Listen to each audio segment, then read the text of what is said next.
ഏഴാമത്തെ ജുസ് അല്ലെ, 83-ാമത്തെ ആയത്ത് മുതൽ 110 ആയത്ത് വരെയാണ്. ഒരു സെക്കൻഡ്. 110 ആയത്ത് വരെ അനാമിൽ അല്ലെ, അതുവരെയാണ് ഈ ജുസ് കവർ ചെയ്യുന്നത്. അതില് 82-ാമത്തെ ആയത്തിൽ പറഞ്ഞു ഇസ്ലാം ഖുർആൻ അവതരണ കാലത്ത് അല്ലെ, അല്ലെങ്കിൽ നബി സല്ലല്ലാഹു അലൈഹി വസല്ലമയ്ക്ക് അഭിമുഖീകരിക്കേണ്ട മൂന്ന് ആളുകൾ അവരായിരിക്കുന്ന, ഒന്ന് യഹൂദര്, പിന്നെ ഒന്ന് ക്രിസ്ത്യൻസ്, പിന്നെ ഉള്ളത് മുശ്രിക്കീങ്ങൾ അല്ലെ, ബഹുദൈവ ആരാധകര്. അപ്പൊ അവരില്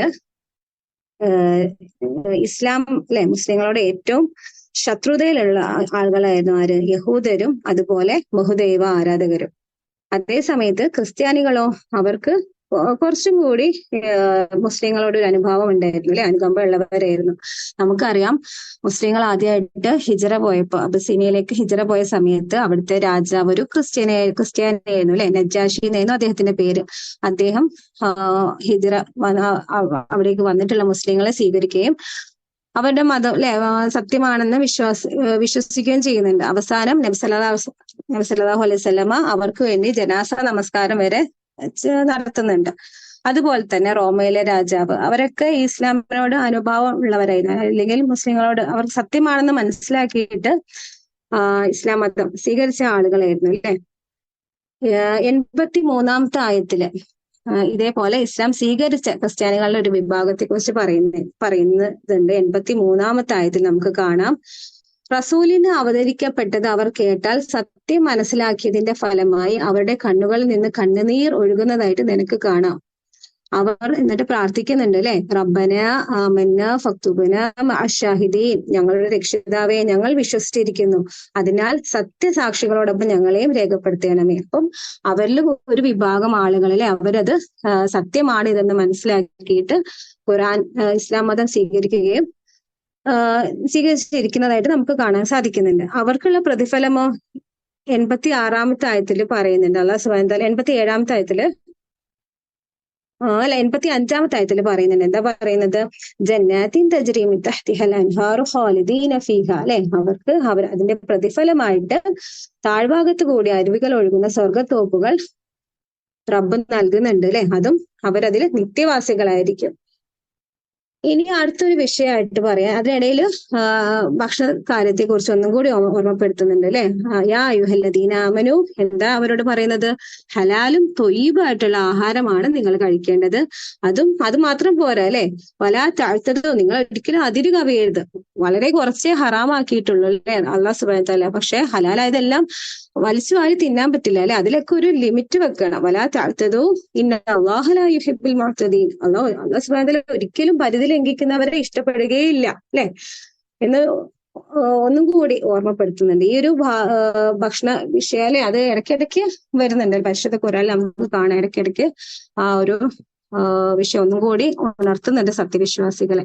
എന്നിട്ട് അടുത്ത വിഷയമായിട്ട് വരുന്നത് എന്താ വെച്ചാല് ശപഥം അല്ലെ, ശപഥം ചെയ്യുന്ന കാര്യം. നമ്മൾ ബക്കറയിൽ ഒരു ചെറിയ രീതിയിൽ വന്നു അല്ലെ, ബോധപൂർവമല്ലാതെ ഒരാൾ അള്ളാഹിന്റെ പേരിൽ ശപഥം ചെയ്താല് റബ്ബ് അവരെ പിടികൂടി ശിക്ഷിക്കൂല. പക്ഷെ ഒരാൾ മനഃപൂർവ്വം അള്ളാഹിന്റെ പേരിൽ ശപഥം ചെയ്യുകയും പിന്നീട് അത് ലംഘിക്കുകയും ചെയ്താലോ, അതിന്റെ കഫാറത്ത് അവിടെ പറയുന്നില്ല അല്ലെ. പക്ഷെ ഇവിടെ പറയുന്നുണ്ട്. എന്താണ് പ്രായശ്ചിത്തമായിട്ട് ചെയ്യേണ്ടത്? ഒന്നെങ്കിൽ നിങ്ങൾ കഴിക്കുന്ന പോലത്തെ ആഹാരം അത് 10 അഗതികൾക്ക് സാധുക്കൾക്ക് കൊടുക്കണം അല്ലെ, അല്ലെങ്കിൽ നിങ്ങൾ ധരിക്കുന്ന ആഹാരം, നിങ്ങൾ ധരിക്കുന്ന വസ്ത്രം അതും ഈ പറഞ്ഞ പോലെ 10 പേർക്ക് നൽകണം. അതിനും പറ്റിയില്ലെങ്കിൽ ഒരു അടിമയെ മോചിപ്പിക്കണം. ഇതിനൊന്നും പറ്റിയില്ലെങ്കിലോ 3 ദിവസം നോമ്പ് എടുക്കുകയെങ്കിലും വേണം അല്ലെ. അപ്പൊ നമ്മള് എല്ലാവരും ശ്രദ്ധിക്കേണ്ട ഒരു വിഷയമാണ് അല്ലെ. എല്ലാ കാര്യങ്ങളിലും റബ്ബിനെ തൊട്ട് സത്യം ചെയ്യല്, അത് ചിലർക്ക് ഒരു ഹാബിറ്റ് ആണ് അല്ലെ. അപ്പൊ അങ്ങനെ സത്യം ചെയ്യുന്ന വിഷയത്തിൽ നമ്മൾ വളരെയധികം ഗൗരവം പുലർത്തേണ്ടതുണ്ട് അല്ലെ. ഇനി അടുത്ത വിഷയമായിട്ട് പറയുന്നത് മദ്യം നിരോധിച്ചത്. നമ്മൾ പറഞ്ഞു ഘട്ടം ഘട്ടമായിട്ടായിരുന്നു മദ്യം നിരോധനം ഉണ്ടായിരുന്നത് അല്ലെ. അതിൽ ആദ്യം സൂറത്ത് ബക്കറയിൽ ഈ പറഞ്ഞ പോലെ അവര് നബി സല്ലല്ലാഹു അലൈഹി വസല്ലമയോട് കള്ളിനെ കുറിച്ച് ചോദിച്ചപ്പോൾ നബി എന്താ പറഞ്ഞത്? അതില് കുറച്ച് ഉപകാരങ്ങളൊക്കെ ഉണ്ട് അല്ലെ. പക്ഷെ ഉപദ്രവം എന്ന് വെച്ച് നോക്കുകയാണെങ്കിൽ ഉപദ്രവമാണ് ഉപകാരത്തെക്കാൾ മുന്നിട്ട് നിൽക്കുന്നത്. അപ്പൊ അതുകൊണ്ട് അത് വേണ്ട എന്ന രീതിയിൽ പറയുന്നുണ്ട്. രണ്ടാമത്തേതായിട്ട് പറഞ്ഞു എന്ത്, സൂറത്ത് നിസായിൽ പറഞ്ഞു, നിങ്ങൾ നമസ്കരിക്കുന്ന സമയത്ത് ഒരിക്കലും ലഹരി ബാധിച്ചവരായിട്ട് വരരുത് കേട്ടോ എന്ന് പറഞ്ഞു അല്ലെ. ഇനി ഇവിടെയാണ് കംപ്ലീറ്റ് ആയിട്ട് മദ്യം വിരോധിച്ചത് അല്ലെ, വർജിക്കാൻ വേണ്ടി പറയുന്നത്. സത്യവിശ്വാസി ഇവിടെയും ഈ പറഞ്ഞ പോലെ യായുഹല്ലദീന ആമനു, സത്യവിശ്വാസികളെ, മദ്യം, ഹംർ അല്ലെ, മൈസർ, അതേപോലെ ചൂതാട്ടം, പ്രതിഷ്ഠകള്, പ്രശ്നം വെച്ച് നോക്കുന്നത്, അതെല്ലാം നിങ്ങൾ വർജിക്കേണ്ടത് തന്നെയാണ്. കാരണം എന്താ, ഇതെല്ലാം പിശാചിൽ നിന്ന് വരുന്നതാണ്. അതുകൊണ്ട് ഒരിക്കലും നിങ്ങൾ അതിനെ സമീപിച്ചു പോകരുത്. സത്യവിശ്വാസികളായിട്ടുള്ള ആളുകൾ ഒരിക്കലും അതിനെ സമീപിക്കില്ല അല്ലെ. ഇതുമൂലം ഒരിക്കലും ഒരു നന്മയും അതിൽ മൂലം ഉണ്ടാവുന്നില്ല അല്ലെ. മാത്രമല്ല പിശാച് എന്താ ഉദ്ദേശിക്കുന്നത്, ഇതിലൂടെ നിങ്ങൾക്കിടയിൽ ശത്രുതയും വിദ്വേഷവും മാത്രം അല്ലെ, വിദ്വേഷം ഉണ്ടാക്കാൻ വേണ്ടി മാത്രമാണ് അവൻ ഉദ്ദേശിക്കുന്നത്. മാത്രമല്ല നിങ്ങളെ നമസ്കാരത്തിൽ നിന്ന് തടയുവാനും അവൻ ഉദ്ദേശിക്കുന്നുണ്ട്. അതുകൊണ്ട് ഈ കാര്യങ്ങളിലേക്കൊന്നും നിങ്ങൾ സത്യവിശ്വാസികളെ നിങ്ങൾ സമീപിച്ചു പോകരുത് എന്ന് പറയാം. അല്ലാഹു സുബ്ഹാനഹു വ തആല ഉണർത്തുകയാണ്. ഇനി മുമ്പ് നിങ്ങൾ ചെയ്തു പോയിട്ടുണ്ടാവില്ല. അപ്പൊ അത് കേൾക്കുമ്പോൾ സ്വാഭാവികമായിട്ടും സ്വഹാബിമാർക്ക് വിഷമം ഉണ്ടായിട്ടുണ്ടാവുമല്ലോ. ഞങ്ങള് മുമ്പ് ഇത്ര ഈ പറഞ്ഞ പോലെ ലഹരി വസ്തുക്കളാണെങ്കിലും അല്ലാഹു സുബ്ഹാനഹു വ തആല നിഷിദ്ധമാക്കിയതിനെല്ലാം ഭക്ഷിക്കുകയൊക്കെ ചെയ്തിട്ടുണ്ടല്ലോ, എന്തായിരിക്കും റബ്ബേ ഞങ്ങളുടെ അവസ്ഥ എന്നുള്ള അവർക്ക് സ്വാഭാവികമായിട്ടൊരു സംശയം വരും അല്ലെ. അപ്പൊ റബ്ബ് എന്താ പറഞ്ഞത്, മുമ്പ് നിങ്ങൾ കഴിച്ചു പോയതിൽ കുറ്റമില്ല അല്ലെ. മുമ്പ് അങ്ങനെ നിങ്ങൾ കഴിച്ചു പോയിട്ടുണ്ടെങ്കിൽ അത് കുഴപ്പമില്ല, നിങ്ങൾ അറിയാതെയല്ലേ. റബ്ബ് ഗഫൂർ റഹീമാണ് അല്ലെ. അതിന്റെ പേരിൽ ഒരിക്കലും നിങ്ങൾ ശിക്ഷിക്കൂല. ഇനി നിങ്ങൾ ശ്രദ്ധിച്ചാൽ മതി, ഇനി നിങ്ങൾ സൂക്ഷ്മത പുലർത്തിയാൽ മതി എന്ന് അവർക്ക് ആശ്വാസമായിക്കൊണ്ട് റബ്ബ് പറയുന്നുണ്ട് അല്ലെ. ഇനി അടുത്ത് പറയുന്ന ഒരു വിഷയം, ഇഹ്റാമിലായിരിക്കെ നിങ്ങൾ വേട്ടയാടരുത്. 94-ാമത്തെ ആയത്തില് 95-ാമത്തെ ആയത്തിൽ പറയുന്നത്, നിങ്ങൾ ഇഹ്റാമിൽ പ്രവേശിച്ചു കഴിഞ്ഞാൽ പിന്നെ വേട്ടയാടരുത്. ഇത് കരയിലെ നിയമമാട്ടോ. കരയിലെ നിയമം എന്ന് പറയാൻ കാരണം, കടലിൽ ഈ പറഞ്ഞ പോലെ ഇഹ്റാമിൽ നിങ്ങൾ പ്രവേശിച്ചു, നിങ്ങൾ കടലിൽ സഞ്ചരിക്കുകയാണെങ്കിൽ അവിടെ നിങ്ങൾക്ക് സമുദ്ര ജന്തുക്കളെ വേട്ടയാടി കഴിക്കാം. കാരണം അവിടെ വേറെ ഓപ്ഷൻ ഇല്ല അല്ലെ, അവർക്ക് വേറെ സോഴ്സ് ഇല്ല ഭക്ഷണത്തിന്റെ. പക്ഷെ അങ്ങനെയല്ല കരയിലെ അവസ്ഥ അല്ലെ, അവർക്ക് വേറെയും ഭക്ഷണം ലഭിക്കും. അപ്പൊ അതുകൊണ്ട് കരയിലുള്ള സമയത്ത് നിങ്ങൾ എന്താ ഇഹ്റാമിൽ പ്രവേശിച്ചു കഴിഞ്ഞാൽ ഒരിക്കലും നിങ്ങൾ വേട്ടയാടാൻ നിൽക്കരുത്. പിന്നെ ഇനി അഥവാ ഈ നിങ്ങൾ ഒരു മനഃപൂർവ്വം അല്ലെ ആ ഒരു മൃഗത്തെ കൊല്ലുകയാണെങ്കിൽ അതിന് തുല്യമായിട്ടുള്ള ഒരു മൃഗത്തെ ബലി നൽകണം എന്നൊക്കെ അല്ലാഹു സുബ്ഹാനഹു വ തആല നിർദ്ദേശിക്കുന്നുണ്ട്. അതിന് പറ്റിയില്ലെങ്കിൽ ഈ പറഞ്ഞ പോലെ അഗതികൾക്ക് ആഹാരം നൽകുകയോ അല്ലെങ്കിൽ തുല്യമായിട്ട് നോമ്പെടുക്കുകയോ ഒക്കെ ചെയ്യേണ്ടതാണെന്ന് കൂടി അവരെ ഉണർത്തുന്നുണ്ട്. പിന്നെ അതുപോലെ അടുത്തൊരു വിഷയം പറയുന്നത് കഅബയുടെ ആ ഒരു പവിത്രത അല്ലെ, അതൊന്നും അല്ലാഹു സുബ്ഹാനഹു വ തആല പറയുന്നുണ്ട്. പിന്നെ വേറെ 100-ാമത്തെ ആയത്തിൽ പറയുന്നത് എന്താ വെച്ചാല്, ദുഷിച്ചതും നല്ലത് ഒരിക്കലും സമമാവുകയില്ല. ദുഷിച്ചതിന്റെ വർധനവ് നിന്നെ അത്ഭുതപ്പെടുത്തിയാലും ശരി. അതിനാൽ ബുദ്ധിമാന്മാരെ എന്നാ പറയുന്നത്, ഉലിൽ അൽബാബ് അല്ലെ, ബുദ്ധിമാന്മാരെ നിങ്ങൾ അള്ളാഹുവെ സൂക്ഷിക്കുക, നിങ്ങൾ വിജയം പ്രാപിച്ചേക്കാം. ലഅല്ലക്കും തുഫ്ലിഹൂൻ. കാരണം എന്താണ്, നമുക്കറിയാം ഇന്ന് അല്ലെ തിന്മകൾക്കാണ് ജനസമ്മതി ഏറെ ഉള്ളത്. അപ്പം ഒരുപാട് ജനം തിന്മ ചെയ്യുന്നുണ്ട്. അപ്പൊ അത് ശരിയാണെന്ന് കരുതിയിട്ട് അതിന്റെ പിന്നാലെ പോകരുത്. കാരണം വളരെ കുറച്ച് നന്മയുള്ളെങ്കിലും രണ്ടും സമമാവുകയേ ഇല്ല അല്ലെ. അപ്പം അതിന്റെ വർധനവ് അല്ലെങ്കിൽ അതിന്റെ ജനസമ്മതി നിന്നെ അത്ഭുതപ്പെടുത്തിയാലും ശരി, ആ കാര്യത്തിലേക്ക് നിങ്ങൾ അടുക്കണ്ട എന്നും കൂടി അല്ലാഹു സുബ്ഹാനഹു വ തആല ഒന്ന് ഉണർത്തുന്നുണ്ട്. 101-ാമത്തെ ആയത്തിൽ എന്താ പറയുന്നത് വെച്ചാല്, സത്യവിശ്വാസികളെ നിങ്ങളോട് ചില ചോദ്യങ്ങൾ അല്ലെ, അനാവശ്യമായിട്ടുള്ള ചോദ്യങ്ങളൊന്നും നിങ്ങളുടെ റസൂലിനോട് ചോദിക്കാൻ പോകണ്ട.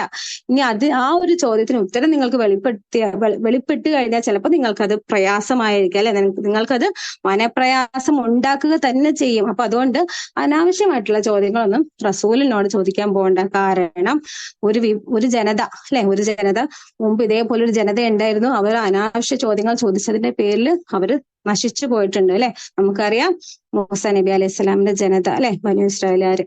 അപ്പൊ അവര് നമ്മൾ ബഖറയിൽ കണ്ടാലേ, ഒരു പശുവിനെ അറക്കാൻ പറഞ്ഞപ്പോൾ അവർ അതിന്റെ മേലെ അതിന്റെ നിറം എന്താ, പ്രായം എന്താ, ലക്ഷണം എന്താ, അവർക്ക് തുടരെ ചോദ്യങ്ങൾ ചോദിച്ച അവസാനം എന്തേ, അവര് വെട്ടിലായിപ്പോലെ അവര് കുടുങ്ങുക ചെയ്തത്. അവർക്ക് അതൊന്നും ഒരിക്കലും രക്ഷപ്പെടാനും പറ്റിയില്ല അല്ലെ, അവരെ അറക്കുക തന്നെ ചെയ്തു. പക്ഷെ വളരെ ബുദ്ധിമുട്ടി. അതുപോലെ അനാവശ്യ ചോദ്യങ്ങൾ ചോദിച്ചു കഴിഞ്ഞാൽ ചിലപ്പോൾ നിങ്ങൾ അല്ലാഹു സുബ്ഹാനഹു വ തആലയ്ക്ക് അതൊരു പ്രയാസമല്ല അല്ലെ, അല്ലാഹു സുബ്ഹാനഹു വ തആല അത് വെളിപ്പെടുത്തി തരും. പക്ഷെ നിങ്ങൾക്കത് പ്രയാസം ഉണ്ടാക്കും. അതുകൊണ്ട് അങ്ങനത്തെ അത്തരം ചോദ്യങ്ങൾ നിങ്ങൾ ചോദിക്കാൻ പോകണ്ട.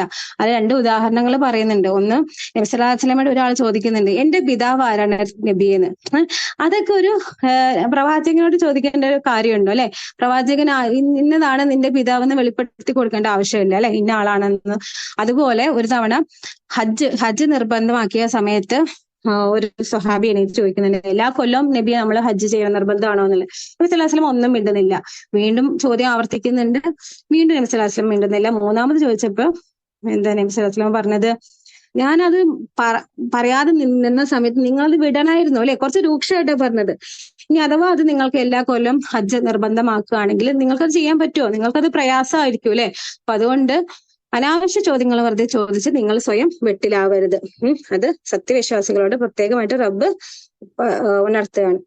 പിന്നെ അതുപോലെ മുശ്രിക്കീങ്ങൾക്ക് ഒരു സ്വഭാവം ഉണ്ടായിരുന്നു. അവരെന്താ ചെയ്യുക വെച്ചാൽ, ഒരു സമ്പ്രദായം, അവരവരുടെ ദൈവങ്ങൾക്ക് അല്ലെങ്കിൽ അവരുടെ വിഗ്രഹങ്ങൾക്ക് മുന്നിൽ മൃഗങ്ങളെ നേർച്ച അർപ്പിക്കുകയായിരുന്നു. അപ്പൊ ഈ ബഹീറ, സായിബ, വസീല, ഹാം എന്നീ മൃഗങ്ങള്, എന്നിട്ട് എന്താ അവര് പറയാന്നറിയോ, ഇതെല്ലാം ആരാധനയുടെ ഭാഗമാണ്. അപ്പം അള്ളാന്റെ പേരിൽ അവര് വെറുതെ കള്ളം കെട്ടിച്ചമയ്ക്കുകയാണ്. ഇതൊന്നും റബ്ബ് കൽപ്പിച്ചതല്ല അവരോട് എന്ന്.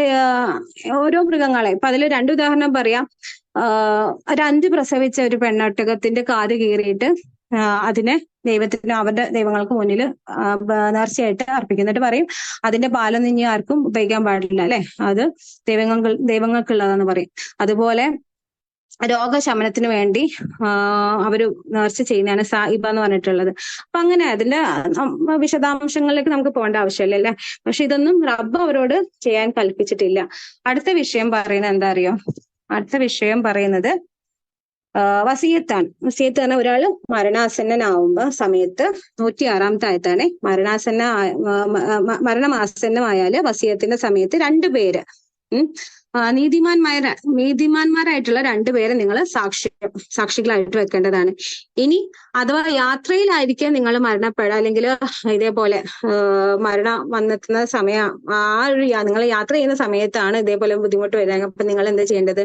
അപ്പൊ ഇവിടെ മുസ്ലിങ്ങളായിട്ടുള്ള ആളുകളെയാണ് വസിയത്ത് സാക്ഷികളായിട്ട് നിർത്തേണ്ടതെന്ന് പറഞ്ഞു. അപ്പൊ ഇനിയിപ്പോ യാത്രയിലാകുമ്പോൾ നമുക്ക് ചിലപ്പം മുസ്ലിങ്ങളെ തന്നെ കിട്ടണം എന്നില്ല അല്ലെ. അപ്പം 2 പേര് ആരായാലും കുഴപ്പമില്ല. പക്ഷെ അവരെന്താ നീതിപൂർവ്വം ചെയ്യണം അല്ലെ. പിന്നെ അതിനെ കുറച്ച് നിയമങ്ങളും പറയുന്നുണ്ട്, ഞങ്ങളത് ശ്രദ്ധിക്കണം എന്നുള്ള വിഷയം കുറച്ച് പറയുന്നുണ്ട്. പിന്നെ ഇനി 110-ാമത്തെ ആയത്ത് മുതൽ അല്ലെ നമുക്കറിയാം, ഓരോ പ്രവാചകന്മാരെയും അല്ലാഹു സുബ്ഹാനഹു തആല അവരോട് ചോദ്യം ചെയ്യപ്പെടുക തന്നെ ചെയ്യൂ അല്ലെ. വിചാരണ ദിവസം നിങ്ങളുടെ ദൗത്യം നിങ്ങൾ ചെയ്തില്ലേ, നിങ്ങളെ ഓരോ സമൂഹത്തിലെയും പ്രവാചകന്മാരെ വിളിച്ച് ചോദിക്കൂല്ലേ, നിങ്ങൾ അവരോട് പറഞ്ഞില്ലേ, നിങ്ങൾ ശരിയായിട്ടുള്ള പ്രബോധനം നടത്തിയില്ലേ ചോദിക്കുമ്പം എന്ത് മറുപടിയാണ് നിങ്ങൾക്ക് കിട്ടിയെന്ന് അല്ലാഹു സുബ്ഹാനഹു വ തആല ചോദിക്കും. അപ്പൊ അവരെന്താ പറയാ? ഖാലൂ ലാ ഇൽമ ലനാ ഇന്നക അൻത അല്ലാമുൽ ഗുയൂബ് അല്ലെ. അതായത് ഞങ്ങൾക്ക് യാതൊരു അറിവുമില്ല റബ്ബേ, നീയാണ് അദൃശ്യ കാര്യങ്ങളൊക്കെ നന്നായിട്ട് അറിയുന്നവനെ, ഞങ്ങൾക്ക് അറിയില്ല റബ്ബേ എന്തേന്ന് അവരുടെ നിലപാട് എന്നുള്ളത്. ഞങ്ങളുള്ള സമയത്ത് ഞങ്ങൾക്ക് കുറച്ചൊക്കെ അറിയുന്നു, പക്ഷെ അതിനുശേഷം എന്താണ് അവിടെ നടന്നത് ഒന്നും ഞങ്ങൾക്ക് അറിയില്ല റബ്ബേ എന്ന് പറയും. അപ്പൊ ഇവിടെ പ്രത്യേകിച്ച് ഈസാ നബി അലൈഹി ഇസ്ലാമിന്റെ എടുത്തു പറയുന്നുണ്ട്. ഇനി അങ്ങോട്ടുള്ള ആയത്തുകളിൽ നമുക്ക് കാണാം, ഈസാ നബി അലൈഹി സ്വലാമിനോട് റബ്ബ് പറയുന്ന കുറച്ച് കാര്യങ്ങൾ അല്ലെ. ഇതൊക്കെ മരണാന്തര ജീവിതത്തിൽ നടക്കുന്ന സംഭവങ്ങളാണ് കേട്ടോ. 110-ാമത്തെ ആയത്തിൽ അള്ളാഹ് പറഞ്ഞ സന്ദർഭം, മറിയമിന്റെ മകനായ ഈസ തൊട്ടിലിൽ വെച്ചും മധ്യവയസ്കനായിക്കൊണ്ടിരിക്കുകയും നീ ജനങ്ങളോട് സംസാരിക്കവേ പരിശുദ്ധ മുഖേന നിനക്ക് നാം പിൻബലം നൽകിയ സന്ദർഭത്തിലും ഗ്രന്ഥവും ജ്ഞാനവും തൗറാത്തും ഇഞ്ചിയിലും നിനക്ക് നാം പഠിപ്പിച്ചു തന്ന സന്ദർഭത്തിലും. ഇനി റബ്ബ് ഈസാ നബി അലൈഹി സ്വലാമിന് നൽകിയിട്ടുള്ള മൗജിസത്തുകൾ പറയാണല്ലേ. അവിടെ എല്ലാം പറഞ്ഞിട്ടുള്ള എന്താ അറിയോ? എന്റെ അനുമതി പ്രകാരം കളിമണ്ണ് കൊണ്ട് നീ പക്ഷിയുടെ മാതൃകയിൽ രൂപപ്പെടുത്തി, അതിൽ ഊതുമ്പോൾ എന്റെ അനുമതി പ്രകാരം അത് പക്ഷിയെ തീർന്നു. അതേപോലെ എന്റെ അനുമതി പ്രകാരം ജന്മനാ കാഴ്ചയില്ലാത്തവനെ പാണ്ഡുരോഗിയെ നീ സുഖപ്പെടുത്തി, എന്റെ അനുമതി പ്രകാരം നീ മരണപ്പെട്ടവരെ പുറത്തു കൊണ്ടുവരും. അവിടെയൊക്കെ ശ്രദ്ധിക്കാൻ അല്ലെ, എന്റെ അനുമതി പ്രകാരം റബ്ബിന്റെ അനുമതി കൊണ്ടാണ് ഇതൊക്കെ നടക്കുന്നത് അല്ലെ. അവർക്ക് അല്ലാഹു സുബ്ഹാനഹു വ തആല കൊടുത്ത മുഅ്ജിസത്താണെങ്കിൽ ഇതെല്ലാം അള്ളാന്റെ ആ ഒരു അനുമതി ഉണ്ടാവണം അല്ലെ. പിന്നെ അതുപോലെ അടുത്ത ആയത്തില് ഹവാരികളുടെ കാര്യം പറയുന്നുണ്ട്. ഈസാ നബി അലൈഹി സ്വലാമിന് സപ്പോർട്ടാക്കി അല്ലെ, ദീനിലെ പ്രബോധന സമയത്ത് അവർ സഹായിക്കാൻ വേണ്ടിയിട്ട് റബ്ബ് ഹവാരികൾക്ക് ബോധനം നൽകിയ സന്ദർഭം. അപ്പൊ അവര് പറഞ്ഞ എന്താ, ഞങ്ങൾ വിശ്വസിച്ചിരിക്കുന്നു, ഞങ്ങൾ മുസ്ലിങ്ങളാണെന്ന് നീ സാക്ഷ്യം വഹിച്ചുകൊള്ളാം. അപ്പൊ അവരെന്താ അറിയാം, അവര് ഒരു ചോദ്യം, ഒരു കാര്യം ആവശ്യപ്പെടുന്നുണ്ട് അല്ലെ. നമുക്കറിയാം നമ്മുടെ സൂറത്തിന്റെ പേര് വാഴിത അല്ലെ, അത് ഭക്ഷണ തളിക. അത് ഇവിടെ അല്ലെ, ഈ ഒരു സന്ദർഭത്തിൽ നിന്നാണ് അത് വന്നിട്ടുള്ളത്. അവര് ഹവാരികള് ഈസാ നബി അലൈഹി സ്വലാമോട് ആവശ്യപ്പെടുകയാണ്, ആകാശത്ത് നിന്ന് ഞങ്ങൾക്ക് ഒരു ഭക്ഷണ തളിക ഇറക്കി തരുവാൻ നിന്റെ രക്ഷിതാവിന് സാധിക്കുമോ? അപ്പൊ ഈസാ നബി അവർക്കൊരു താക്കീത് നൽകുന്നുണ്ട് അല്ലെ. നിങ്ങൾ വിശ്വാസികളാണെങ്കിൽ അള്ളാഹുവെ സൂക്ഷിക്കുക അല്ലെ. നിങ്ങൾ അങ്ങനെ ഒരു ചോദ്യം ചോദിക്കാൻ പാടുണ്ടോ? നിങ്ങൾക്ക് ഇപ്പൊ ഇത്രയും കാര്യങ്ങളൊക്കെ മനസ്സിലായ സ്ഥിതിക്ക് നിങ്ങൾ ഇങ്ങനെ ഒരു ചോദ്യം ചോദിക്കാൻ പാടുണ്ടോ എന്ന് ചോദിക്കുന്നുണ്ട്. അത് ഒരു താക്കീത് നൽകുന്നുണ്ട്. പക്ഷെ അവരെന്താ പറഞ്ഞത്, ഞങ്ങൾക്കൊന്ന് കുലൂബുന അല്ലെ, ഞങ്ങളുടെ ഹൃദയത്തിന് ഒരു സമാധാനം ഉണ്ടാവാനാണ്, പിന്നെ താങ്കൾ ഞങ്ങളോട് പറഞ്ഞ സത്യമാണ് ഞങ്ങൾക്ക് ബോധ്യമാവാനും. അപ്പൊ അതുകൊണ്ടാട്ടോ ഒന്ന് ഹൃദയത്തിന് ഒരു ആശ്വാസം കിട്ടാൻ വേണ്ടി അല്ലെ. നമുക്കറിയാം ഇബ്രാഹിം നബി അലൈഹിസ്സലാം പുനർജീവിതത്തിൽ ഒരു സംശയം പ്രകടിപ്പിച്ചപ്പോ റബ്ബ് ചോദിക്കുന്നുണ്ട്, നിനക്ക് എന്താ നീ വിശ്വസിച്ചിട്ടില്ലേ, ഇപ്പോഴും നിനക്ക് വിശ്വാസം ഡൗട്ട് ഉണ്ടോ എന്നുള്ള രീതിയിൽ ചോദിക്കുന്നുണ്ട് അല്ലെ. അപ്പൊ എന്താ പറഞ്ഞ ഇബ്രാഹിം നബി അലൈഹി സ്വലാം പറഞ്ഞിട്ടില്ലേ, എന്റെ ഹൃദയത്തിന് ഒരു സമാധാനം കിട്ടാൻ വേണ്ടിയിട്ടാണുള്ളത്. എങ്ങനെയൊക്കെ ആയാലും ഈസാ നബി അലൈഹി സ്വലാം അവസാനം അള്ളാഹു സുബ്ഹാനഹു വതആലയോട് ആവശ്യപ്പെടുന്നുണ്ട് അല്ലെ, ഞങ്ങളുടെ രക്ഷിതാവായിട്ടുള്ള അള്ളാഹുവേ, ഞങ്ങൾക്ക് നീ ആകാശത്ത് നിന്ന് ഒരു ഭക്ഷണ തളിക ഇറക്കി തരണമേ. ഞങ്ങൾ അതില് അല്ലെ നിന്റെ പക്കൽ നിന്നുള്ള ഒരു ദൃഷ്ടാന്തമായിട്ടായിരിക്കണം അത്. അപ്പം അവസാനം അവരുടെ ആവശ്യം ഈസാ നബി അലൈഹി സ്വലാം അംഗീകരിക്കുകയും റബ്ബിനോട് ആവശ്യപ്പെടുകയും ചെയ്യുന്നുണ്ട്. പക്ഷേ അവിടെ സ്റ്റോപ്പ് ചെയ്യാണ് അല്ലെ. പിന്നെ നമുക്ക് അറിയില്ല റബ്ബ് അവർക്ക് ഇറക്കി കൊടുത്തിട്ടുണ്ടോ ഇല്ലയോ ഒന്നും അറിയില്ല. പക്ഷെ റബ്ബ് ഒരു കാര്യം പറയുന്നുണ്ട് അവരോട് 115-ാമത്തെ ആയത്തില്, ഞാൻ നിങ്ങൾക്കത് ഇറക്കി തരാം, പക്ഷെ അതിനുശേഷം നിങ്ങളിൽ ആരെങ്കിലും അവിശ്വസിക്കുന്ന പക്ഷം ലോകരിൽ ഒരാൾക്കും ഞാൻ നൽകാത്ത വിധമുള്ള കടുത്ത ശിക്ഷ അവന് നൽകുന്നതാണ്.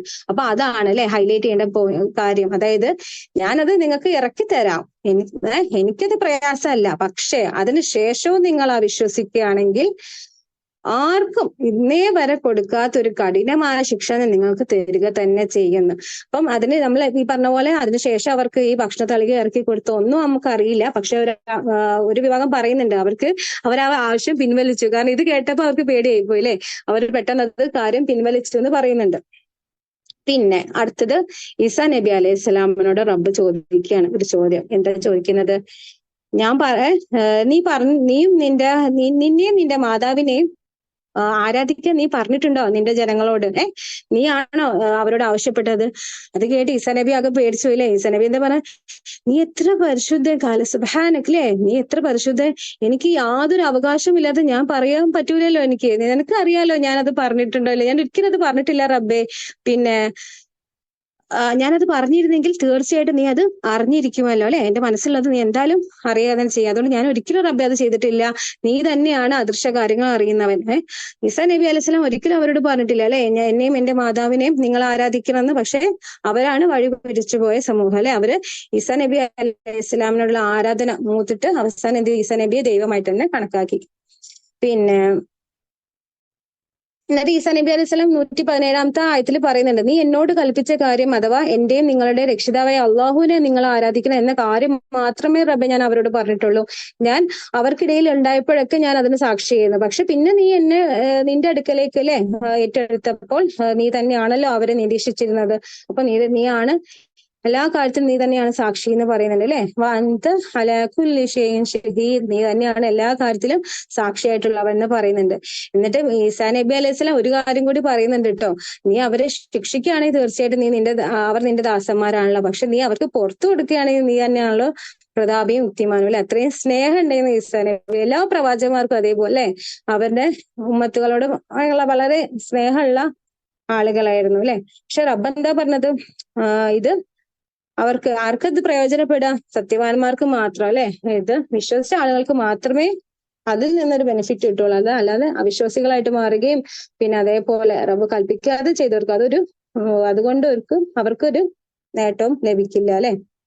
പിന്നെ ഈ സൂറത്ത് അവസാനിക്കുന്നത് 120-ാമത്തെ ആയത്ത് കൺക്ലൂഡ് ചെയ്യുന്നത് എന്താ, ലില്ലാഹി മുൽക്കുസ് സമാവാതി വൽ അർളി വമാ ഫീഹിന്ന അല്ലെ. ആകാശങ്ങളിലുള്ളതും ഭൂമിയിലുള്ള അതിന്റെ ഇടയിലുള്ളതൊക്കെ ആധിപത്യം ആർക്കാണ്? റബ്ബിന് മാത്രമാണ്. അവൻ ഏത് കാര്യത്തിനും കഴിവുള്ളവനാണ്. വഹുവ അലാ കുല്ലി ഷൈഇൻ ഖദീർ. അപ്പം ആ സൂറത്ത് മാഇദ അവസാനിച്ചു. ഇനി നമുക്ക് സൂറത്ത് അൻആമിലേക്ക് കടക്കാം അല്ലെ. സൂറത്ത് അൻആം 110 ആയത്തും കൂടി ഉണ്ട്. ഇൻഷാ അല്ലാഹ് നമുക്ക് വേഗം നോക്കാം. അപ്പൊ ഈ നേരത്തെ പറഞ്ഞ പോലെ തന്നെ ഈ സൂറത്ത് അനാം കുറച്ച് പ്രാധാന്യം അർഹിക്കുന്ന കാര്യം തന്നെയാണ്. കാരണം 70,000 മലക്കളുടെ അകമ്പടിയോട് കൂടിയാണ് ഈ സൂറത്ത് അവതരിക്കപ്പെട്ടിട്ടുള്ളത്. അതും ഒറ്റ തവണയായിട്ടെന്നും പറയുന്നുണ്ട്. അപ്പം ഇതിലധികം പറയുന്ന ഈ പറഞ്ഞ പോലെ വിശ്വാസ കാര്യങ്ങളിൽ അവരുടെ ചിന്തയും ബുദ്ധിയും ഉണർത്തുന്നതായിട്ടുള്ള കുറച്ച് കാര്യങ്ങൾ ആണ് അള്ളാഹു സുബ്ഹാനഹു വതആല അവരോട് ചോദിക്കുന്നത്. ആയത്ത് തുടങ്ങുന്നത് തന്നെ അൽഹംദുലില്ലാ അല്ലെ, അള്ളാഹു സുബ്ഹാനഹു വതആലയെ സ്തുതിച്ചു കൊണ്ടിട്ടാണ്.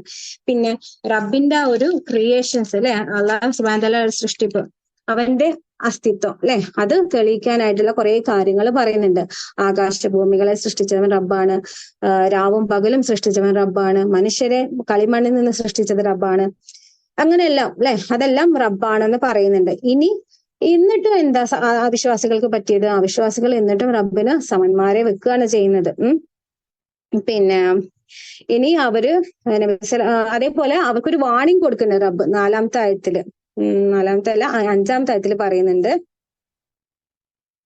ആറാമത്തെ ആയത്തിൽ പറയുന്നുണ്ട്. അതായത് മുൻകഴിഞ്ഞ സമുദായങ്ങളിലെ അവർക്ക് നിങ്ങളെക്കാട് ശക്തിയും പിന്നെ അതുപോലെ സൗകര്യങ്ങളൊക്കെ റബ്ബ് കൊടുത്തിട്ടുണ്ട്. എന്നിട്ടും എന്ത് ചെയ്തു? അവരുടെ പാപങ്ങൾ കാരണം നാം അവരെ നശിപ്പിച്ചു. ഒരു വാണിംഗ് ആണ് അല്ലെ അവർക്ക്. അപ്പൊ നിങ്ങൾ സൂക്ഷിച്ചോ എന്നുള്ള രീതിയിൽ. പിന്നെ അവര് നബി സല്ലല്ലാഹു അലൈഹി വസല്ലമയോട് കളിയാക്കിക്കൊണ്ട് അല്ല അവര് പറയുന്നുണ്ട്, അതായത് ഇതൊരു ഗ്രന്ഥരൂപത്തിൽ, ഇപ്പൊ വാമൊഴിയായിട്ടല്ല ഞങ്ങൾക്ക് ലഭിച്ചത്, വല്ല ഗ്രന്ഥരൂപത്തിലായിരുന്നെങ്കിൽ ഞങ്ങൾ വിശ്വസിച്ചേനെ. അതേപോലെ ഇത് മലക്കിനാൽ ഒരു മലക്കാണ് ഞങ്ങൾക്ക് ഇത് ഇറക്കി തന്നിരുന്നെങ്കിൽ ഞങ്ങൾ വിശ്വസിച്ചേനെ എന്നൊക്കെ അവർ പറയുന്നുണ്ട് അല്ലെ. പക്ഷെ അത് ഗ്രന്ഥരൂപത്തിലാണ് റബ്ബ് അത് ഇറക്കി കൊടുത്തിട്ടുണ്ടെങ്കിൽ അവരെന്താ പറയാ? ഇത് വ്യക്തമായ മായാജാലം അല്ലാതെ ഒന്നുമല്ല എന്ന് തന്നെ അവർ പറയാ. ഇൻഹാദ ഇല്ല സിഹ്ർ മുബീൻ തന്നെയാണ് അവരുടെ മറുപടി എപ്പോഴും ഉണ്ടാവുക. അതുപോലെ മലക്കിന് അതേ രൂപത്തിൽ അല്ലാഹു സുബ്ഹാനഹു വതആല ഒരിക്കലും ഇറക്കൂല അല്ലെ.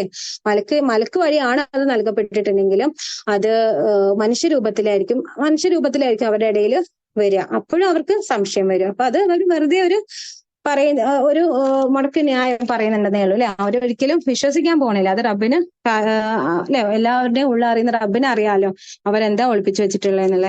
ഇനി 12ാമത്തെ ആയത്ത് നമുക്ക് നോക്കാം. 12ാം ആയത്തിൽ പറയുന്നത് നബി സല്ലല്ലാഹു അലൈഹി വസല്ലമയ്ക്ക് കുറച്ച് ഇൻസ്ട്രക്ഷൻസ് അല്ലെങ്കിൽ നിർദ്ദേശങ്ങൾ റബ്ബ് നൽകുകയാണ്. നീ അവരോട് ചോദിച്ചു നോക്കണം. ആരോട്? മുശ്രിക്കീങ്ങൾ അല്ലെ, മുശ്രിക്കീങ്ങളായിട്ടുള്ള ആളുകൾ നിങ്ങൾ ചോദിച്ചു നോക്കണം. കുറച്ച് ചോദ്യങ്ങൾ റബ്ബ് ചോദിക്കാൻ പറയുന്നുണ്ട്. എന്താണ്? ആരാണ് ആകാശഭൂമികളുടെ ഉടമസ്ഥൻ? ആർക്കാണ് ആ ഉടമസ്ഥാവകാശം ഉള്ളത്? പറയുക റബ്ബനെ ഉത്തരം പറയല്ലേ, പറയുക അള്ളാഹുവിനെ തന്നെയാണുള്ളത്. പിന്നെ അതേപോലെ ആരാണ് ഇതിനെല്ലാം നിങ്ങളെ സംരക്ഷകൻ അല്ലെ, പ്രൊട്ടക്ടർ ആയിട്ടുള്ളത് ആരാണെന്ന് ചോദിക്കുന്നുണ്ട്. അതേപോലെ പ്രൊവൈഡർ അല്ലെങ്കിൽ നിങ്ങൾക്ക് ആഹാരം നൽകുന്നത് ആരാണ്? റൊസാഖ് അല്ലെ, അത് ആയിട്ടുള്ള വേറെ ഏതെങ്കിലും ഇലാഹുണ്ടോ? എല്ലാം നാം തന്നെയല്ലേ എന്നുള്ള രീതിയിൽ അവരോട് കുറച്ച് ചോദ്യങ്ങൾ, ഈ പറഞ്ഞ പോലെ എന്നുള്ള ചോദ്യങ്ങൾ കുറച്ച് ചോദിക്കാൻ നബി സല്ലല്ലാഹു അലൈഹി വസല്ലമയോട് റബ്ബ് നിർദ്ദേശിക്കുന്നുണ്ട്. പിന്നെ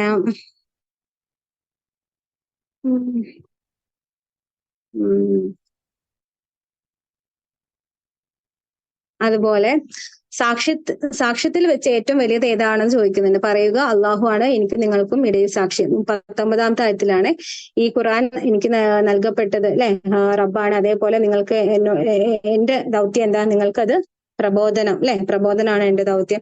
ഇതിനെല്ലാം സാക്ഷിയായിട്ടുള്ള ആരാണ്? ഏക ഇലാഹായിട്ടുള്ള അള്ളാഹു സുബ്ഹാനഹു വതആല മാത്രമാണെന്ന് പറയുന്നുണ്ട്.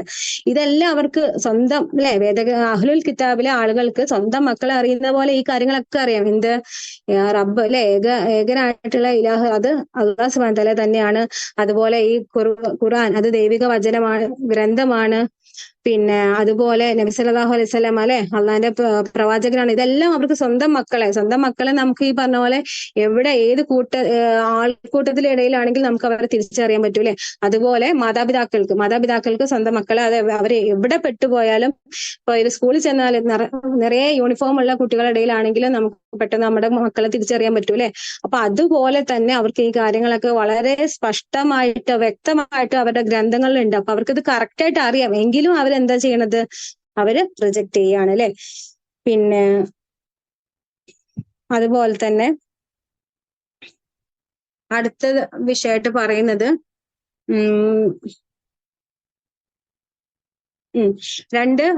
വൈരുദ്ധ്യമായിട്ടുള്ള 2 രംഗങ്ങൾ വരുന്നുണ്ട്. 25 മുതൽ 31ാമത്തെ ആയത്ത് വരെ. അവിടെ എന്താ സംഭവിക്കുന്നത് വെച്ചാല് അവിശ്വാസികളെ അവര് എപ്പോഴും റിജക്ട് ചെയ്തുകൊണ്ടേയിരിക്കും അല്ലെ. അവരെന്താ പറയാ? അവര് നബി സല്ലല്ലാഹു അലൈഹി വസല്ലം പറയില്ല ഇൻ ഹാദാ ഇല്ല അസാതീറുൽ അവ്വലീൻ, ഇത് വെറും പൂർവികന്മാരുടെ കെട്ടുകഥകൾ അല്ലാതെ മറ്റൊന്നും അല്ല. ആ, ഇത് വെറുതെ ഇത് പൊള്ളയാണ്, ഇത് വെറും കെട്ടുകഥകൾ മാത്രമാകുന്ന രീതിയിൽ അവരെ ഉറച്ചു നിൽക്കും അല്ലെ അവിശ്വാസികള്. അതേപോലെ അവര് സ്വയം വിശ്വസിക്കാതിരിക്കുക മാത്രമല്ല മറ്റുള്ളവരെ തടയുകയും കൂടി ചെയ്യുന്നുണ്ട് കേട്ടോ. എന്നിട്ട് എന്താ ഇതേ ആളുകൾ തന്നെ നാളെ നരകം മുന്നിൽ കാണുമ്പോ അല്ലെങ്കിൽ ആ ഒരു പരലോക സമയത്തിലെ വിചാരണ സമയത്ത് എന്താ അവര് പറയുമ്പോ ഞങ്ങളെ ഒന്ന് തിരിച്ചയക്കപ്പെട്ടിരുന്നെങ്കിൽ എത്ര നന്നായേനെ, ഞങ്ങളുടെ രക്ഷിതാവിന്റെ ദൃഷ്ടാന്തങ്ങൾ തള്ളിക്കളയാതിരിക്കുകയും അതുപോലെ സത്യവിശ്വാസികളുടെ കൂട്ടത്തിലാവുകയും ചെയ്യുമായിരുന്നു. അപ്പൊ അവരെന്താ പറയാ അല്ലെ, റബ്ബെ ഒന്ന് ഞങ്ങളെ മടക്കിത്താ, ഞങ്ങള് ഇനി വിശ്വസിച്ചോളാം, ഞങ്ങളെ ഒരിക്കലും തെറ്റ് ചെയ്യില്ല എന്നുള്ള രീതിയിൽ അവർ പറയലേ. പക്ഷെ അത് ഒരിക്കലും ഉണ്ടാവൂല. ഇനി അഥവാ ഉണ്ടായാൽ തന്നെയോ അവരൊരിക്കലും ഇതേപോലത്തെ പഴയ പടി പോലെ തന്നെ ആയിരിക്കും. കാരണം റബ്ബിന് അറിയാലേ, 28-ാമത്തെ ആയത്തിൽ പറയുന്നുണ്ട്, അല്ല അവർ മുമ്പ് മറച്ചു വെച്ചുകൊണ്ടിരുന്നത് അവർക്ക് വെളിപ്പെട്ടിരിക്കുന്നു. തിരിച്ചയക്കപ്പെട്ടാൽ തന്നെയും അവർ എന്തിൽ നിന്നൊക്കെ വിലക്കപ്പെട്ടുവോ അതിലേക്ക് തന്നെ അവർ മടങ്ങി പോകുന്നതാണ്. തീർച്ചയായിട്ടും അവർ കള്ളം പറയുന്നവരാണ് അല്ലെ. അവര് കാദിബൂൻ, അവര് വെറും കള്ളാണ് പറയുന്നത്. ഇത് പൊള്ളയായിട്ടുള്ള കാര്യം മാത്രമാണ്. അവരൊരിക്കലും നീ അഥവാ ഒരിക്കലും മടക്കപ്പെടൂല. ഇനി അഥവാ മടങ്ങി അവര് ഭൂമിയിലേക്ക് തിരിച്ചയക്കപ്പെട്ടാൽ പോലും അവരെന്ത് ചെയ്യും, അവര് പഴയ പഠിപ്പ് തന്നെ വീണ്ടും ആവും. അപ്പൊ അത് വെറും പൊള്ളയായിട്ടുള്ള കാര്യമാണ് അവര് പറയുന്നത്. പിന്നെ അവർ പറയുന്നുണ്ട് ഈ ഐഹിക ജീവിതം എന്ന് പറഞ്ഞാൽ വെറും എന്താ പറയാ തമാശയും അല്ലെ, കളിയും വിനോദവും അല്ലാതെ വേറെ ഒന്നുമല്ല, ഈ ഒരു ജീവിതം മാത്രമല്ല എന്നൊക്കെ അവര് പറയുന്നുണ്ട്. എന്നിട്ട് അവർക്കൊരു കുറ്റബോധം അല്ലെ, കുറ്റബോധം ഏത് സമയം അവർ അവരുടെ രക്ഷിതാവിന്റെ മുമ്പിൽ നിർത്തപ്പെടുന്ന രംഗം 30-ാമത്തെ ആയത്താണ്. നീ കണ്ടിരുന്നെങ്കിൽ അവർ ചോദിക്കും എന്താ ഇത് യഥാർത്ഥം തന്നെയല്ലേ, അല്ലാഹു സുബ്ഹാനഹു വ തആല ചോദിക്കും ഇത് യഥാർത്ഥം തന്നെയല്ലേ എന്ന്. അപ്പൊ അവര് പറയും അതെ ഞങ്ങളുടെ രക്ഷിതാവിനെ തന്നെയാണ് സത്യം, ഞങ്ങൾ അവിശ്വസിച്ചുകൊണ്ടിരുന്ന നിമിത്തം ശിക്ഷ. അവര് പറയും അല്ലെ നിങ്ങള് അപ്പൊ അവർക്കൊരു കുറ്റബോധം തോന്നുന്നു, നമ്മൾ ചിന്തിച്ചാൽ മതിയായിരുന്നു അല്ലെ, ഈ ഖുറാനെ കുറിച്ച് ശരിയായിട്ട് രീതിയിൽ ഞങ്ങൾ ചിന്തിച്ചിരുന്നെങ്കിൽ ഞങ്ങൾക്ക് ഈ ഒരു അവസ്ഥ വരില്ലായിരുന്നു എന്നുള്ളത് അവർക്കൊരു കുറ്റബോധം ആ ഒരു സമയത്തുണ്ടാവും. പക്ഷെ കാര്യമില്ല അല്ലെ. പിന്നെ ഇനി അടുത്തത് 33-ാമത്തെ ആയത്തില് നബി സല്ലല്ലാഹു അലൈഹി വസല്ലമയെ സമാധാനിപ്പിച്ചുകൊണ്ട് റബ്ബ് പറയുന്നുണ്ട്, അവർ പറയുന്നത് നിനക്ക് വ്യസനം ഉണ്ടാക്കുന്നത് എനിക്കറിയാം, തീർച്ചയായിട്ടും എനിക്കത് അറിയാം. പക്ഷെ നബിയെ നിനക്ക് മാത്രമല്ല മുമ്പ് കഴിഞ്ഞു പോയിട്ടുള്ള പ്രവാചകന്മാർക്കൊക്കെ ഇത് സംഭവിച്ചിട്ടുണ്ട് അല്ലെ. അവരോടൊക്കെ ഈ പറഞ്ഞ പോലെ അവരുടെ ജനങ്ങള് ഇതേപോലെ തന്നെയാണ് അവരോട് പെരുമാറിയിട്ടുള്ള. മജ്നൂൻ എന്നും സാഹിർ എന്നും ഷാഹിർ എന്നൊക്കെ അവരെ കളിയാക്കി വിളിക്കുകയായിരുന്നു. പക്ഷെ നീ അതിന് വിഷമിക്കേണ്ട കേട്ടോ, അവര് പറയുന്നതൊക്കെ എനിക്കറിയാം, നാം അറിയുന്നുണ്ട്. പക്ഷെ വിഷമിക്കേണ്ട, ഇത് മുമ്പുള്ള അല്ലെ ഏതൊരു സമൂഹത്തിലേക്ക് പ്രവാചകന്മാരെ അയച്ചോ അവരെല്ലാം ജനങ്ങള് നിഷേധിച്ച് തള്ളിയിട്ടുണ്ട്. അതുകൊണ്ട് വിഷമിക്കണ്ടട്ടോ എന്നുള്ള ഒരു സമാധാനപ്പെടുത്തലാണ് അല്ലാഹു സുബ്ഹാനഹു വ തആല പ്രവാചകനെ. പിന്നെ നിനക്ക് മുമ്പും ദൂതന്മാര് നിഷേധിക്കപ്പെട്ടിട്ടുണ്ട്, എന്നിട്ട് തങ്ങൾ നിഷേധിക്കപ്പെടുകയും മർദ്ദിക്കപ്പെടുകയും ചെയ്ത് നമ്മുടെ സഹായം അവർക്ക് വന്നെത്തുന്നവരെ അവർ സഹിക്കുകയും ക്ഷമിക്കുകയൊക്കെ ചെയ്തിട്ടുണ്ട്. അപ്പം അതുകൊണ്ട് നീ ക്ഷമിക്കണം എന്നുള്ള രീതിയിൽ പറയാണ്. പിന്നെ കുറച്ച് രൂക്ഷമായിട്ട് നബി സല്ലല്ലാഹു അലൈഹി വസല്ലമയെ വിമർശിക്കുന്നുണ്ട് റബ്ബ് 35-ാമത്തെ ആയത്തില്. വെറുതെ വേറൊന്നുമല്ല, നബി സല്ലല്ലാഹു അലൈഹി വസല്ലമയ്ക്ക് അതിയായ ആഗ്രഹം ഉണ്ടായിരുന്നു അല്ലെ, തന്റെ ജനത ഈ ഒരു വിശ്വാസത്തിലേക്ക് കടന്നു വരണം. ഇനി എന്ത് ദൃഷ്ടാന്തമാണ് അവർക്ക് വേറെ നൽകേണ്ടത്, എന്ത് ദൃഷ്ടാന്തം അവർക്ക് ഇറങ്ങി കൊടുത്താലാണ് അവർ വിശ്വസിക്കുക. നബി സല്ലല്ലാഹു അലൈഹി വസല്ലം അത്രയും ആഗ്രഹിച്ചിരുന്നു തന്റെ ജനത ഒന്ന് വിശ്വാസികളായിട്ട് കാണാൻ വേണ്ടിയിട്ട് അല്ലെ. അപ്പൊ അല്ലാഹു സുബ്ഹാനഹു വ തആല ഒന്ന് ചെറിയൊരു രീതിയിൽ ഒന്ന് രൂക്ഷമായിട്ട് വിമർശിക്കുന്നതിന് 35-ാമത്തെ ആയത്തില്, അവർ പിന്തിരിഞ്ഞ് കളയത് നിനക്ക് ദുസ്സഹമായി തോന്നുമെങ്കിൽ ഭൂമിയിൽ ഒരു തുരങ്കമോ ആകാശത്ത് കയറി പോകാൻ ഒരു കോണിയോ തേടി പിടിച്ച് അവർക്കൊരു ദൃഷ്ടാന്തം കൊണ്ടുവന്ന് കൊടുക്കാൻ നിനക്ക് സാധിക്കുന്ന പക്ഷം അതങ്ങ് ചെയ്തേക്കുക അല്ലെ. അവര് ഇനി എത്ര ദൃഷ്ടാന്തങ്ങൾ ഇറങ്ങിയാലും നബി അവർ വിശ്വസിക്കാൻ പോകുന്നില്ല. ഇനി അത്രയും നിനക്ക് ഇത്രയും ആഗ്രഹം ഉണ്ട് അവർ വിശ്വസിച്ച് കാണാനെങ്കിൽ നീ നോക്കിയോ, നീ എന്തെങ്കിലും ഒരു ദൃഷ്ടാന്തം നിനക്ക് ഇനി കൊണ്ടുവരാൻ പറ്റുമെങ്കിൽ അത് കൊണ്ടുവന്ന് അവർക്ക് കാണിച്ചു കൊടുക്കുക. അവര് വിശ്വസിക്കൂല അല്ലെ. അപ്പൊ അതിന് നീ അത്രയും വിഷമിച്ചിട്ട് കാര്യമില്ല എന്നുള്ള രീതിയിൽ അല്ലാഹു സുബ്ഹാനഹു വ തആല ആശ്വസിപ്പിക്കുകയാണ്. കേൾക്കുന്നവര് മാത്രമേ ഉത്തരം നൽകുള്ളൂ. മരിച്ചവരെ നമുക്ക് ഒരിക്കലും ഈ പറഞ്ഞ പോലെ അല്ലെ ഉറക്കം നടക്കുന്നവരെ നമുക്ക് ഉണർത്താൻ പറ്റൂല. അതുകൊണ്ട് അന്ധത, കണ്ണിലും ഹൃദയത്തിലും അന്ധത ബാധിച്ചവർക്കാണ് അല്ലെ ഈ പറഞ്ഞ പോലെ അല്ലാഹു സുബ്ഹാനഹു വ തആല ദൃഷ്ടാന്തങ്ങൾ നിഷേധിക്കാൻ പറ്റുള്ളൂ. പിന്നെ അതുപോലെ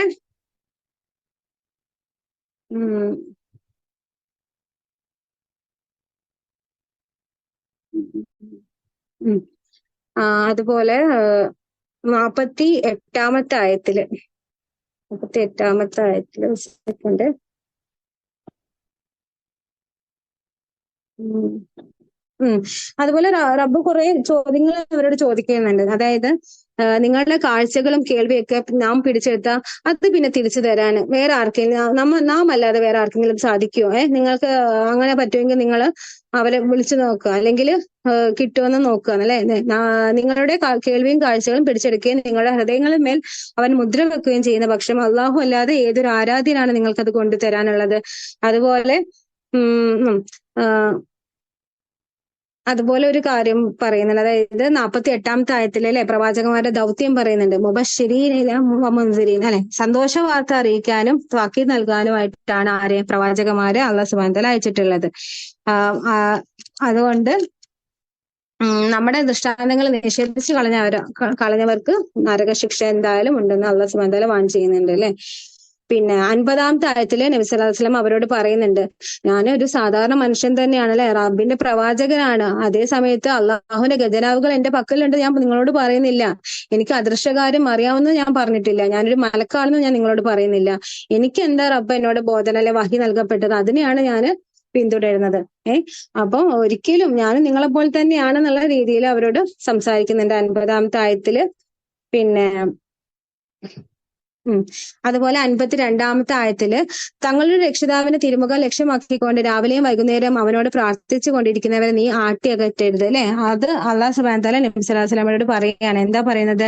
അതായത് ഈ ഖുറൈശി പ്രമാണിമാര് നബി സല്ലല്ലാഹു അലൈഹി വസല്ലമയുടെ അടുത്ത് വരുന്ന സമയത്ത് നമ്മുടെ സമൂഹത്തിൽ അല്ലെ താഴെ നിലയിലുള്ളവരായിട്ട് അവർ കണക്കാക്കുന്ന അമ്മാർ റളിയല്ലാഹു അൻഹു, ബിലാൽ റളിയല്ലാഹു അൻഹു, അതേപോലെ ഖബ്ബാബ് റളിയല്ലാഹു അൻഹു, അവരെയൊക്കെ കാണുമായിരുന്നു. അപ്പൊ അവര് ഖുറൈശികൾ കളിയാക്കി ചോദിക്കുകയായിരുന്നു. എന്താ ചോദിക്കാന്നറിയോ? മുഹമ്മദെ, നിന്റെ ജനങ്ങളിൽ നിന്ന് നീ ഇവരെ കൊണ്ട് തൃപ്തിപ്പെട്ടിരിക്കുകയാണോ? ഞങ്ങളുടെ ഇടയിൽ ഇവർക്കാണോ അള്ളാഹുവിന് അനുഗ്രഹം ലഭിച്ചിരിക്കുന്നത് അല്ലെ. അതായത് ഈ അവരുടെ കണ്ണിൽ അവരൊക്കെ താഴ്ന്ന ആളുകളാണ് അല്ലെ. ഈ താഴ്ന്ന ആളുകളെ കൊണ്ട് നീ തൃപ്തിപ്പെട്ടിരിക്കുകയാണോ എന്നാണ് അവർ ചോദിക്കുന്നത്. അപ്പൊ അത് നമുക്കറിയാം, എല്ലാ പ്രവാചകന്മാരുടെ അനുയായികൾ അല്ലെ, അവര് പാവപ്പെട്ടവരും പിന്നെ സമൂഹത്തിലെ താഴ്ന്ന ആളുകളുമായിരുന്നു. പിന്നെ നൂഹ് നബി അലൈഹി സ്വലാമിന്റെ സമുദായത്തിൽ ഒരു പ്രമാണിമാരിപ്പോ ചോദിച്ചിട്ടുണ്ട്. നൂഹ് നബി അലൈഹി സ്വലാമോട് പറയുന്നുണ്ട്, അധമമാരല്ലാതെ നിന്നെ പിൻപറ്റിയിട്ടുള്ള ആരെങ്കിലും ഉണ്ടോ? അത് തന്നെ അവരധികം ചിന്തിക്കാതെ ചെയ്തതാണെന്ന്. അപ്പൊ അവരങ്ങനെയാ കളിക്കാക്കിയ വെറും താന്ന ആളുകളാണ്. ഈ പ്രവാചകന്മാരെ വിശ്വസിക്കുന്ന രീതിയിലാണ് അവര് എപ്പോഴും സംസാരിക്കാറുള്ളത്. അതേപോലെ തന്നെ റോമിലെ രാജാവിന്റെ കാര്യം പറഞ്ഞു അല്ലെ, ഹെർക്കുലീസ് രാജാവാന്ന് തോന്നുന്നുണ്ട്. അദ്ദേഹം ഈ നബി സല്ലല്ലാഹു അലൈഹി വസല്ലമയുടെ ദൗത്യം എത്തുമ്പോൾ നബി സല്ലല്ലാഹു അലൈഹി വസല്ലമയെ കുറിച്ച് സമയത്ത് അബൂ സുഫിയാൻ റളിയല്ലാഹു അൻഹുവിനോട് ചോദിക്കുന്നത്. അപ്പൊ ആ സമയത്ത് അബൂ സുഫിയാൻ റളിയല്ലാഹു അൻഹു ഇസ്ലാമിലേക്ക് വന്നിട്ടില്ല. അപ്പൊ അബൂ സുഫിയാൻ റളിയല്ലാഹു അൻഹു പറയുന്നുണ്ട്, താന്ന ആളുകളും സമൂഹത്തില് ദുർബലരും താന്ന ആളുകളൊക്കെ തന്നെയേ ഉള്ളൂ മുഹമ്മദിൽ വിശ്വസിച്ചിട്ടില്ല എന്നുള്ള രീതിയിൽ പറയുന്നുണ്ട്. അപ്പൊ എന്താ പറയുന്നത്? രാജാവ് പറയും, അതങ്ങനെ തന്നെയാണ്, പ്രവാചകന്മാരുടെ കാലം മുതൽ തന്നെ അത് അങ്ങനെ തന്നെ നടക്കാറുള്ളൂ എന്ന് അദ്ദേഹം മറുപടി പറയുകയും ചെയ്യുന്നുണ്ട്. പിന്നെ ഇനി 74-ാമത്തെ ആയത്ത് മുതല് 74-ാമത്തെ ആയത്ത്, ഒരു സെക്കൻഡ്.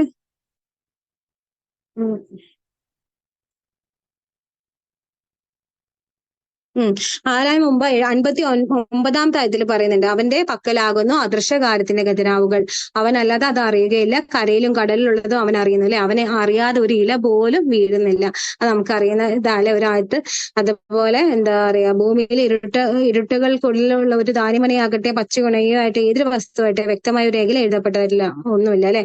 അതായത് നമുക്കറിയാം, ഒരു കറുത്ത പാറയുടെ ഉള്ളിൽ ഒരു ചെറിയൊരു കടുകുമണി അല്ലെ, ആ കടുകുമണിയെ പോലും റബ്ബ് എന്ത് ചെയ്യും? പുറത്ത് കൊണ്ടുവരുക തന്നെ ചെയ്യില്ല. റബ്ബിനെ അറിയാത്തതായിട്ടുള്ള ഒരു മൈന്യൂട്ട് ആയിട്ടില്ലേ, വളരെ മൈന്യൂട്ട് ഒരു കാര്യം പോലും ഈ ലോകത്ത് നടക്കുന്നില്ല. എല്ലാം റബ്ബിന്റെ അറിവോട് കൂടി മാത്രമാണ് അല്ലെ. ഒരു ഇല വീഴുന്നത് പോലും റബ്ബ് രേഖപ്പെടുത്തിയിട്ടുണ്ടാവും. അത് ആ റബ്ബിന്റെ കണക്ക് പ്രകാരമായിരിക്കും ഒരു ഇല മരത്തിൽ നിന്ന് വീഴുന്നത് പോലും. പിന്നെ അതുപോലെ 60-ാമത്തെ ആയത്തിൽ പറയുന്നുണ്ട്, നിങ്ങൾ ഉറങ്ങുന്ന സമയത്ത് നമുക്കറിയാം ഉറക്കം ഒരു മരണമാണ് അല്ലെ. ആ ഒരു മരണ സമയത്ത് നമ്മുടെ റൂഹിനെ അള്ളാഹു സുബ്ഹാനഹു വ തആല പിടിച്ചു വെക്കുന്നുണ്ട്. പിന്നെ അവനെ ഇച്ഛിക്കുന്നവർക്ക് അവൻ എന്ത് ചെയ്യും? അത് തിരിച്ചു കൊടുക്കും അല്ലെ. അപ്പം അവന് റൂഹ് പിടിച്ച് വെക്കാൻ ഉദ്ദേശിക്കുന്നവർക്ക് അത് കൊടുക്കൂല. അപ്പം ഒരു ഉറക്കം ഒരു മരണം എന്നുള്ള രീതിയിൽ പറയുന്നുണ്ട്. പിന്നെ ഇനി പറയുന്നത് വീണ്ടും നബി സല്ലല്ലാഹു അലൈഹി വസല്ലമയെ സമാധാനപ്പെടുത്തിക്കൊണ്ട് 74-ാമത്തെ ആയത്ത് മുതൽ 100-ാമത്തെ ആയത്ത് വരെ ഇബ്രാഹിം നബി അലൈഹി സ്വലാമിന്റെ ഒരു സ്റ്റോറിയാണ് പറയുന്നത് അല്ലെ. അതെന്താ അവിടെ പറയാൻ കാരണം എന്താ, നബി സല്ലല്ലാഹു അലൈഹി വസല്ലമയെ ആശ്വസിപ്പിച്ചുകൊണ്ടാണ് പറയുന്നത് അല്ലെ. നമുക്കറിയാം പ്രവാചകനെ ആശ്വസിപ്പിച്ചുകൊണ്ടാണ്. മുൻകാലം കഴിഞ്ഞിട്ടുള്ള പ്രവാചകന്മാരുടെ ചരിത്രമൊക്കെ എന്തിനായിരുന്നു, നമ്മുടെ നബി സല്ലല്ലാഹു അലൈഹി വസല്ലമയ്ക്ക് ഒരു ആശ്വാസ രൂപേണ റബ്ബ് നൽകിയിട്ടുള്ള അല്ലെ.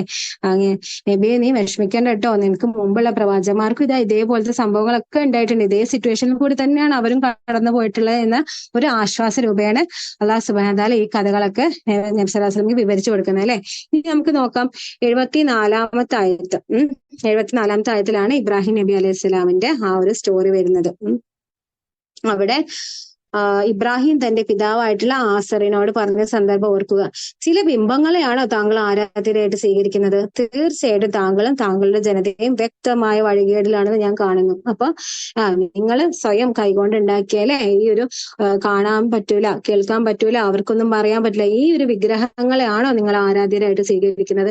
എങ്കിൽ താങ്കളും താങ്കളുടെ ജനതയും വ്യക്തമായ വഴികേടിൽ തന്നെയാണെന്ന് ഞാൻ കാണുന്നു. എന്നിട്ട് എന്താ ചെയ്യുന്നത് വെച്ചാൽ ഇബ്രാഹിം നബി അലൈഹി സ്വലാം സമുദായത്തിലെ തന്റെ ജനതയെ കൂട്ടിക്കൊണ്ടുപോയിട്ട് രാത്രിയിൽ കൂട്ടിക്കൊണ്ടുപോയിട്ട് ഒരു സ്ഥലത്ത് ഇരുന്നിട്ട് ആകാശത്തേക്ക് നോക്കി പറയുന്നുണ്ട്. എന്താ പറയുന്നത് അറിയോ? ഇതാണ് ഒരു നക്ഷത്രത്തെ കണ്ടിട്ട് അദ്ദേഹം പറയുന്നുണ്ട്, ഇതാണ് എന്റെ രക്ഷിതാവ്.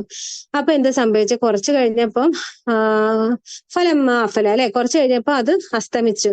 അപ്പൊ എന്താ ഇബ്രാഹിം നബി അലൈഹി സ്വലാം പറഞ്ഞത്, ഖാലല ഉഹിബ്ബുൽ ആഫിലീൻ അല്ലെ, അതായത് അസ്തമിച്ചു പോകുന്നതെന്ന് എനിക്ക് ഇഷ്ടപ്പെടുന്നില്ല, ഞാൻ ഇഷ്ടപ്പെടുകയില്ല. അതായത് ഈ നക്ഷത്രത്തെ ചൂണ്ടിക്കാണിച്ചിട്ട് ഇബ്രാഹിം നബി അലൈഹി സ്വലാം പറഞ്ഞു, ഇതാ നോക്ക്, ഇതാണ് എന്റെ രക്ഷിതാവെന്ന്. അപ്പൊ കുറച്ചു കഴിയുമ്പോൾ നക്ഷത്രം മാഞ്ഞു പോയി അല്ലെ. മാഞ്ഞു പോകുന്നതൊന്നും എന്റെ രക്ഷിതാവല്ല, അത് രക്ഷിതാവാക്കാൻ ഞാൻ ഇഷ്ടപ്പെടുന്നില്ല. കുറച്ചു കഴിഞ്ഞപ്പോ ഇതാ ചന്ദ്രനെ ഉദിച്ചു വരുന്ന കണ്ടപ്പോൾ ഇതാണ് എന്റെ രക്ഷിതാവ് പറയും. വീണ്ടും ചന്ദ്രൻ അസ്തമിച്ചപ്പോ പറഞ്ഞു അല്ലെ, ഇതും മാഞ്ഞു പോയി, ഇതും എനിക്ക് രക്ഷിതാവാക്കാൻ എനിക്ക് പറ്റില്ല. പിന്നെ അതേപോലെ കുറച്ച് കഴിഞ്ഞപ്പോ സൂര്യൻ ഉദിച്ചു വരുന്നത് കണ്ടപ്പോ അദ്ദേഹം പറഞ്ഞത്, ഇതാണ് രക്ഷിതാവ്, ഇതാണ് ഏറ്റവും വലുത്, ഇതാണ് എന്റെ രക്ഷിതാവെന്ന് പറഞ്ഞ പോലെ സൂര്യൻ അസ്തമിച്ചു പോയപ്പോ എന്താ സംഭവിച്ചത് പറഞ്ഞത്, എന്റെ സമുദായമേ, നിങ്ങൾ അള്ളാഹുവിനോട് പങ്കു ചേർക്കുന്നതിൽ നിന്നെല്ലാം ഞാൻ തീർച്ചയായിട്ടും ഞാൻ ഒഴിവാകുന്നു അല്ലെ. അവിടെ ക്ലിയർ തൗഹീദാണ് അവിടെ എന്താ പറയണത്, ഇബ്രാഹിം നബി അലൈഹി സ്വലാം തന്റെ ജനതയോട് പറയുന്നത് അല്ലെ. നിങ്ങൾ എന്താണ് പങ്കു ചേർക്കുന്നത്? ഖാല യാ ഖൗമി ഇന്നി ബരീഉൻ മിമ്മാ തുശ്രികൂൻ അല്ലെ, നിങ്ങൾ എന്താണ് റബ്ബിനോട് എന്തിനൊക്കെയാണ് പങ്കു ചേർക്കുക, അതിനെല്ലാം ഞാൻ ഒഴിവാക്കിയിരിക്കുന്നു കേട്ടോ. ഞാൻ ഇബ്രാഹിം നബി അലൈഹി സ്വലാം സ്വന്തം നിലപാട് തുറന്ന് പറയാണ് അല്ലെ.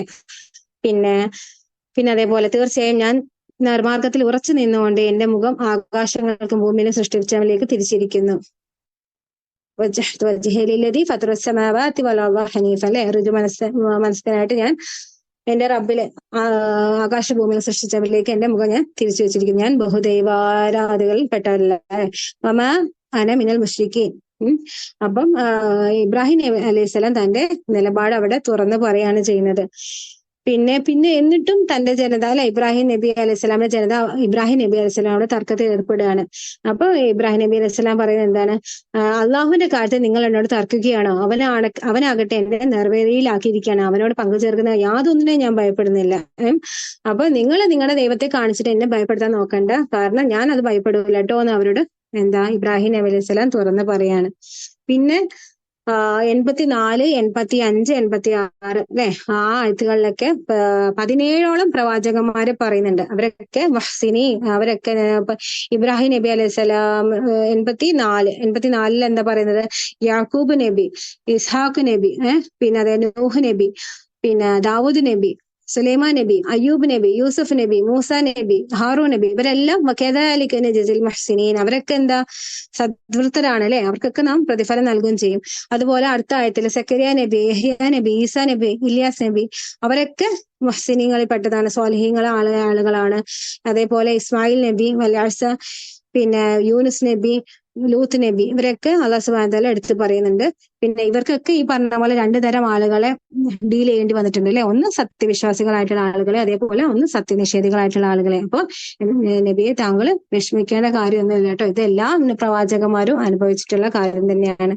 ഇനി ഈ ഒരു ദിവസവും കൺക്ലൂഡ് ചെയ്യാൻ വേണ്ടിയിട്ട് പിന്നെ അല്ലാഹു സുബ്ഹാനഹു വ തആല എന്താ പറയുന്നത്, അല്ലാഹു സുബ്ഹാനഹു വ തആലയുടെ ആ ഒരു സൃഷ്ടിപ്പ് വീണ്ടും അല്ലെ, ആ ഒരു സൃഷ്ടിപ്പിലെ ഭംഗി അല്ലാഹു സുബ്ഹാനഹു വ തആല വീണ്ടും എടുത്ത് പറയാണ്. എന്തൊക്കെയാ പറയുന്നത്, പിന്നെ ഒരു ധാന്യമണി അല്ലെ, ധാന്യമണി പിളർത്തിയിട്ട് അതിൽ നിന്ന് നാം ഒരു ചെടി കൊണ്ടുവരുന്നതും, അതുപോലെ നിർജീവമായതിൽ നിന്ന് ജീവൻ അതേപോലെ ജീവനുള്ളതിൽ നിന്ന് നിർജീവാവസ്ഥയിലേക്കൊക്കെ റബ്ബിന്റെ കഴിവാണ് അല്ലെ അതെല്ലാം കാണിക്കുന്നത്. അതേപോലെ ആകാശഭൂമിയിലെ ആ ഒരു സൃഷ്ടിപ്പും അതിന്റെ ഭംഗിയും പിന്നെ നക്ഷത്രങ്ങളുടെ സൃഷ്ടിപ്പും പിന്നെ അതിലെ ഭംഗിയും രാത്രിയും പകലും എല്ലാം അല്ലാഹു സുബ്ഹാനഹു വ തആല വീണ്ടും വീണ്ടും എടുത്ത് അവരുടെ ശ്രദ്ധയിലേക്ക് ഉണർത്താണ്. എന്താണ് ഇതെല്ലാം?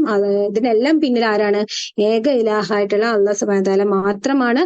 അതിൽ വേറെ ആർക്കും ഒരു പങ്കുമില്ല എന്ന് വീണ്ടും വീണ്ടും അവരെ ഉണർത്തുകയാണ് അല്ലെ. അതുപോലെ മഴ, അതുമൂലം എന്താ പലതരത്തിലുള്ള വെജിറ്റേഷൻസ് അല്ലെ ഉണ്ടാവുന്നുണ്ട്. അപ്പൊ അതെല്ലാം റബ്ബ് മാത്രമാണ് ഇതിനെല്ലാം ഓണർ. അതേപോലെ ഇതെല്ലാം റബ്ബിലെ അസ്തിത്വത്തിലേക്കാണ് ചൂണ്ടിക്കാണിക്കുന്നത്. പിന്നെ അതുപോലെ ഈ ജുസ് അവസാനിക്കുന്ന 110-ാമത്തെ ആയത്തില് എന്താ പറയുന്നത്? ഇതെല്ലാം നിഷേധിക്കാൻ ആർക്കേ പറ്റുള്ളൂ?